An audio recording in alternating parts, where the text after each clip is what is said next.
Bismillahirrahmanirrahim. Assalamualaikum warahmatullahi wabarakatuh.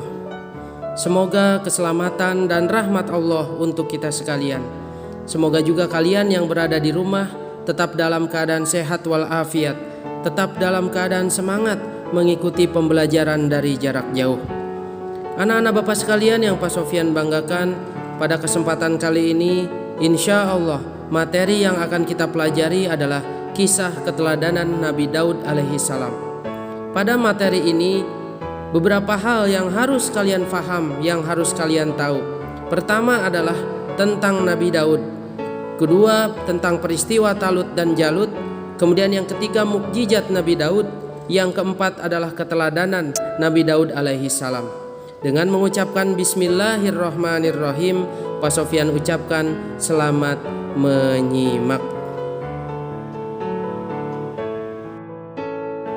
Anak-anak Bapak sekalian yang Pak Sofyan banggakan, yang pertama adalah tentang Nabi Daud alaihi salam. Nabi Daud merupakan generasi ke-13 keturunan Nabi Ibrahim alaihi salam. Ayahnya bernama Yisha bin Uwaid bin Yahuda bin Yakub bin Ishak bin Ibrahim. Nabi Daud alaihi salam terkenal sebagai pekerja keras dan penyayang binatang.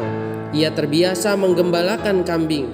Ia menerima kitab suci dari Allah, Zabur. Selain sebagai nabi, ia juga sebagai raja bagi kaum Bani Israel. Anak-anak Bapak sekalian yang Pak Sofyan banggakan, selanjutnya adalah peristiwa Jalut dan Talut. Jalut adalah raja dari kerajaan besar yang sangat kejam. Sedangkan Talut adalah raja dari kerajaan kecil yang sangat baik dan bijaksana.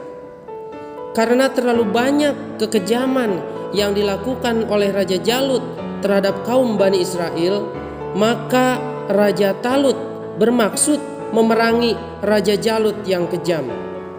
Pada saat itu Nabi Daud alaihi salam masih berusia 9 tahun.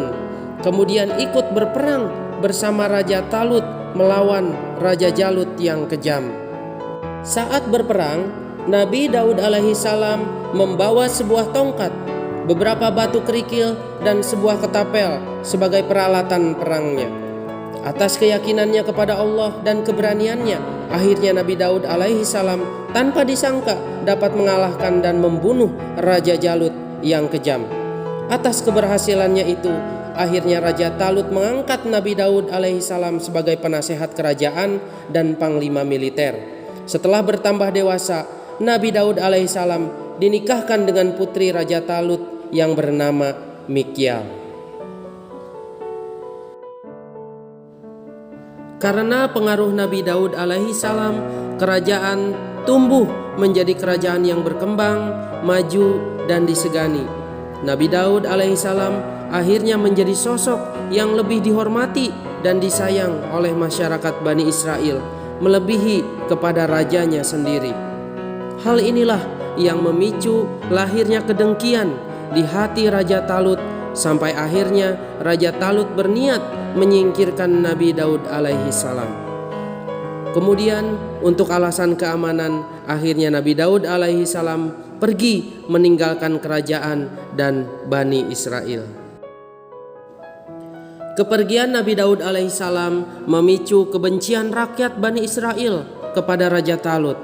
Rakyat dan sebagian besar pasukan akhirnya berpaling mengikuti Nabi Daud alaihi salam.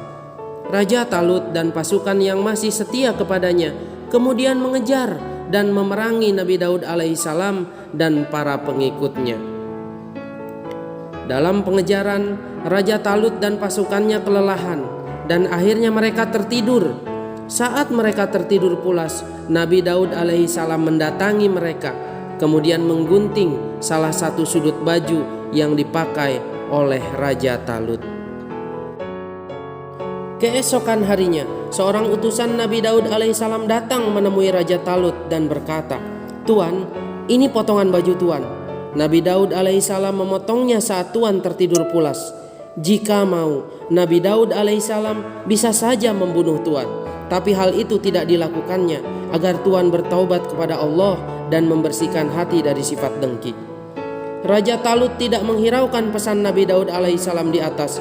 Ia tetap ingin mengejar dan membunuh Nabi Daud alaihissalam. Saat Raja Talut dan pasukannya kembali sedang beristirahat dan tertidur pulas, Nabi Daud alaihissalam datang mendatangi mereka, mengambil anak panah dan kendi isi air milik Raja Talut. Keesokan harinya, utusan Nabi Daud alaihissalam kembali datang dan berkata, "Tuan, ini anak panah dan kendi air Anda." Nabi Daud alaihissalam tidak bermaksud membunuh Tuan. Nabi Daud alaihissalam berharap sekembalinya anak panah dan kendi air Tuan akan bertaubat kepada Allah dan menyadari kesalahan Tuan.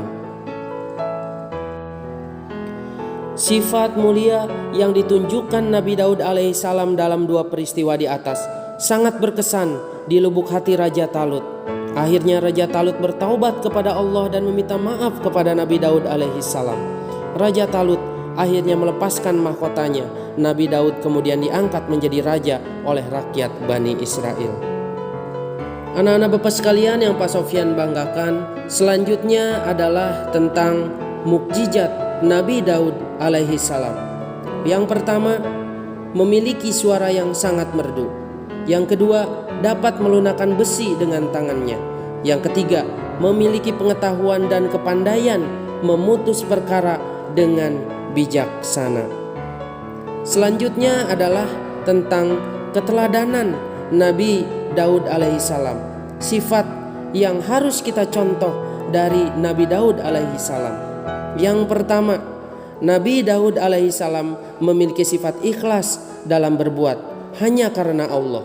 Kedua, pemberani dalam hal kebaikan. Ketiga, teguh dalam pendirian.